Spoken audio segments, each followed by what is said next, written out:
Cravings rin ba sa pritong leeg ng manok katulad ni Janela in Japan? Kaya naman napaluto na din kami. Pero this time, walang sayang dito, pritong leeg na kain pati buto. Oo, walang tapon. Yan.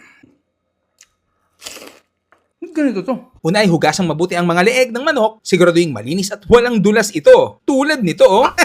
Pagkatapos ay ilagay sa pressure cooker, lagyan ng sibuyas, bawang, asin, paminta, at dahon ng laurel. Lagyan ng tubig at siguraduhin lang hanggang leeg lang ng manok ang tubig para hindi sila malunod. Takpan ng pressure cooker. Kapag nasimula na itong mag-whistle, hinaan ng kalan at simulan magbilang ng 1 oras at kalahati. After 1 hour and a half ay patayin ang kalan at hintayin mawala ang pressure cooker bago ito buksan. At ayan na, pagkalipas ng ilang minuto, hanguin ito isa-isa at ilagay sa tubig na may yelo. Ingatan mabuti dahil napakalambot nito. I-ready naman natin ang ating mga coating tulad ng harina, cornstarch, asin, paminta, garlic powder, onion powder at paprika. Haluin ito mabuti hanggang sa magsama-sama sila together. Kapag mainit na ang matika, ikot na isa-isa ang leeg ng manok. Make sure lang na malagyan lahat ng parte ng manok tsaka ito prituhin. At kapag golden brown na ay hanguin na ito. At ayan na, luto na ang crispy chicken neck na kain pati buto. At yan, matitikman na natin itong luto ni Dali ng crispy chicken neck na pwede mo nang kainin pati buto. Ayan. Ang lalaki nito, no? Ito lahat ay 2 kilo yata ito, no? Yan, ganyan, no?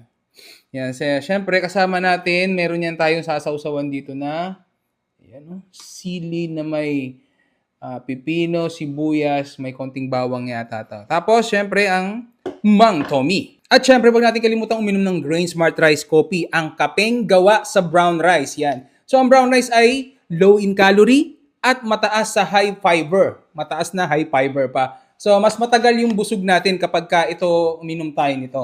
Kagaya ko, isa akong mukbanger. Minsan once a day lang ako kumain, kaya malaki ang tulong sa akin ng Grain Smart Rice Coffee. Mas tumatagal yung busog ko. Kaya minsan kinabukasan na kasi ako kumakain, kaya malaki ang tulong ito. So sa gabi, pwede siyang kapihin kasi nga decaffeinated siya, makatutulog ka. At kung hindi ka mahilig kumain ng gulay, pero mahilig kang magkape, the best to kasi may okralin, may moringa, yan, siksik sa natural na vitamin at ito pa, FDA approved yan at approved din ng mga nutritionist yan.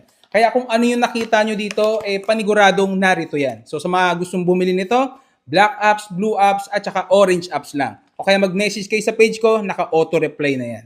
So, syempre, bago tayo kumain, pray muna tayo. Salamat po sa mga biyaya ito. Pakibasbasan po sa pangalan po ni Jesus. Amen. At yan, syempre, ang una natin titikman, wala namang ibang pagkain dito, kundi ang crispy chicken neck. Tikman natin.